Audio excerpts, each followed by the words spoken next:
उससे कोई असिस्टेंस मिलेगी तो ये खाम ख्याली है, अनमाइंडफुल एनालिसिस है प्रेजेंट सिचुएशन की मिडिल ईस्ट के ऊपर। और खास तौर से मैं ये गरीब से पूछे, एनालिसिस तो सही गरीब आदमी देगा।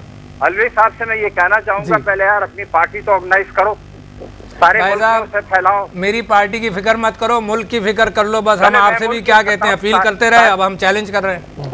बगैर किसी ऑर्गेनाइज पार्टी के कोई रेवोल्यूशन नहीं आता। वो कह रहे हैं मुल्क की फिक्र कर लें आप, मुल्क की फिक्र करें, मेरी पार्टी की फिक्र नहीं करें। मेरी पार्टी सबको चैलेंज कर रही है, आप मुल्क की फिक्र करें। कैसे फिक्र ना करूं? आप जमहूरियत पसंद है, आप मुशर्रफ के साथ बैठे थे, उससे 100 सीटें मांगी थी, उससे आप होप कर रहे थे कि प्राइम मिनिस्टर बन के उसके साथ बैठेंगे। जी जिस दिन मुशर्रफ साहब आए थे उस दिन बेनजीर साहिबा का बयान था कि हम सारी कोऑपरेशन के लिए आपके साथ तैयार हैं, और अगर आप देखना चाहें तो ये तारीख का हिस्सा है। अरे वो तो बात की बात है, पहली बात तो ये बैठ गए थे। एंडी खान साहब ये बताइए, चोरी कोई नहीं की है, हम आजाद है चोरियों के इल्जाम से। एंडी खान साहब ये मशवरा तो आपने आरिफ अलवी साहब को दिया, उस्मानी जो PMLN की नुमाइंदगी कर रहे हैं उस्मानी साहब, उनको क्या मशवरा देंगे इस पर आप?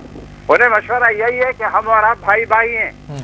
अच्छा भाई भाई हैं, सिंगल लार्जेस्ट पार्टी है आप।